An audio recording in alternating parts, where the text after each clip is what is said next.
like you. Be strong to hold the powers of the sun.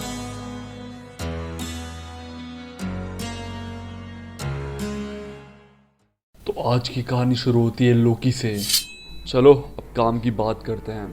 हमें हमारी भाई की बहन के बारे में बताओ। ओह, तो वो तुम्हारी बहन नहीं है? नहीं, वो हो भी तो नहीं सकती क्योंकि तुम तो एसगार्डियन ही नहीं हो। तुम तो ओडिन के बेटे भी नहीं हो। तुम तो एक फ्रॉस्ट जाइंट हो। वैसे एक बात बता दूं, फ्रॉस्ट जाइंट्स और एंजल्स बहुत पुराने एलाइज हैं।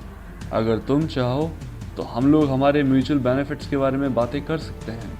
तब लोकी अपनी तलवार नीचे कर लेता है बात करने के लिए। और वहाँ लड़ाई के मैदान में एंजेला अब थॉर के सामने थी। वो उसे कहती है, मैं आज तक अपने घर से बहुत दूर थी, लेकिन अब मैं अपने घर पे हूँ।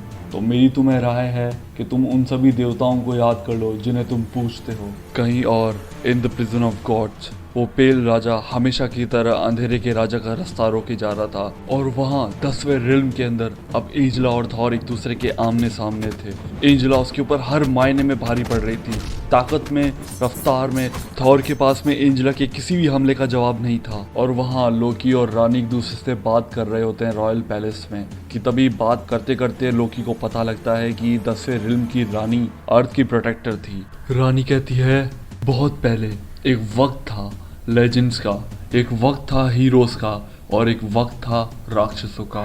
लेकिन तब कुछ ऐसे भी राक्षस थे जिन्हें हीरोज के लिए संभाल पाना बहुत मुश्किल था।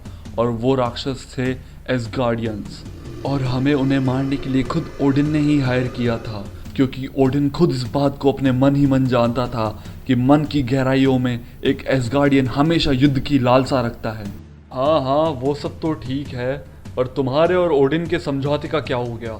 लोकी की ये बात सुन के रानी उसे कहती है कि वेल, अगर देखा जाए तो ओडिन अपने आप को बहुत समझदार समझता था। उसे लगता था कि वो बाकी सबसे बहुत अलग है, लेकिन वो गलत था। योटनहाइन ने हमें बहुत सारे पैसे दिए थे उनसे युद्ध करने के लिए, और जब उसे इस बात का पता लगा तो हमने उसे कहा था कि अगर वो हमें उससे भी ज़्यादा पैसे दे तो हम उनके साथ में मिलकर युद्ध करेंगे। लेकिन उसे तो गर्व और स्वाभिमान बड़ा प्यारा है। वो तो मुझे पैसे देने से मना कर देता है और कहता है कि क्या तुम में कोई स्वाभिमान नहीं है रानी? अगर तुम्हें लगता है कि तुम खजाने से किसी सम्मान को तोल सकती हो तो ये तुम्हारी बहुत बड़ी गलतफहमी है रानी। सम्मान तो एक ऐसी चीज़ है जिसे खजाने से तोला नहीं जा सकता। और अगर तुम्हें ये बात समझ नहीं आती रानी, तो मुझे तुम पे बहुत ज़्यादा दया आती है। अब तुम्हारे लिए एसगार्ड में एक भी सिक्का नहीं है। तुम्हें जंग चाहिए तो अब जंग लेके आ जाओ, लेकिन याद रखना कि अगर तुम मुझे कहीं युद्ध में मिली तो मैं तुम्हें मिट्टी में गाड़ के रख दूंगा।